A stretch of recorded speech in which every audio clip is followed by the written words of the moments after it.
Subscribe to our YouTube channel and press the bell icon to get the latest updates. This week, GDP numbers came out.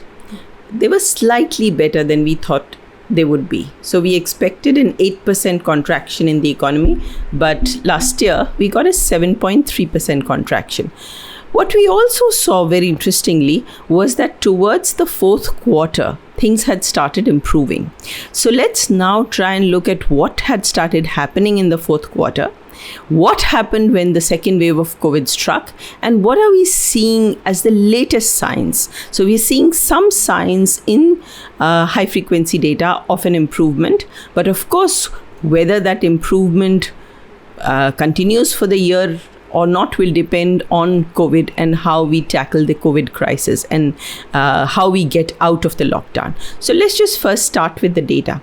Now, interestingly, one of the things that is very noticeable is the savings growth.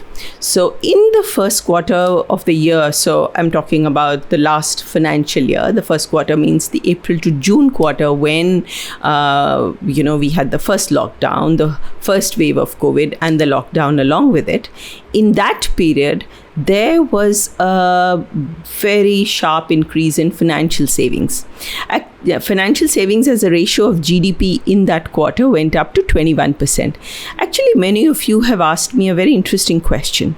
You've asked whether that was merely because GDP went down or whether it was because savings actually increased. When you look at the numbers, part of it was because of the decline in GDP, of course, because then the ratio goes down when the denominator goes down.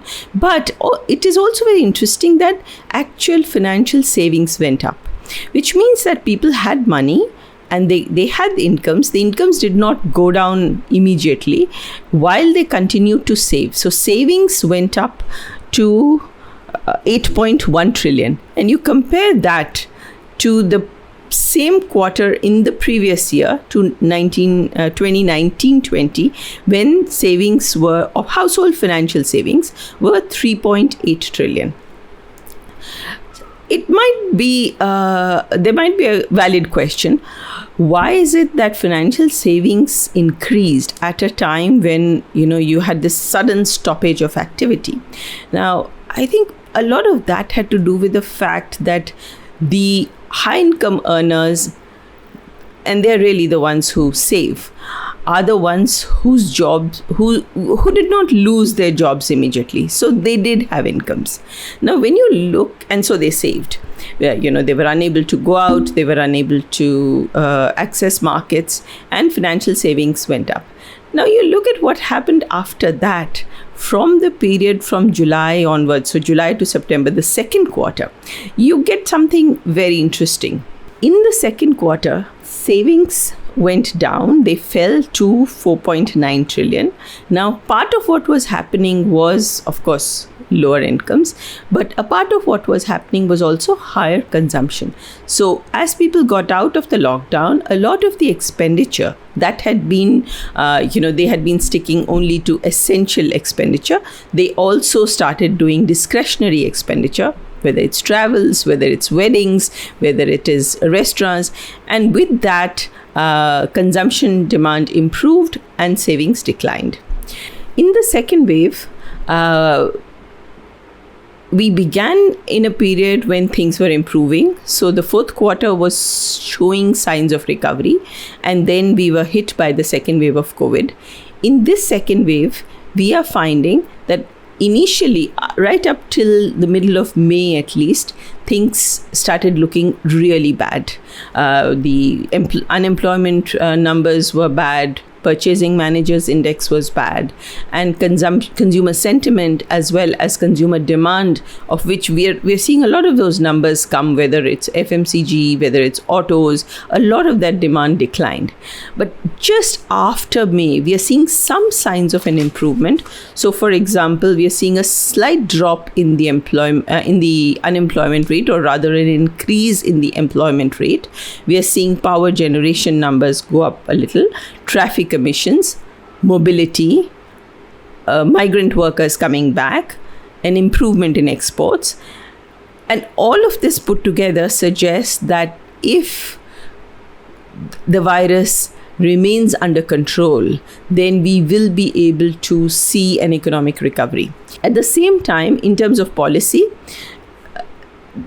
the government is announcing schemes for extension of things like Manrega or income support to rural areas, and that will help in improving income and consumption demand there.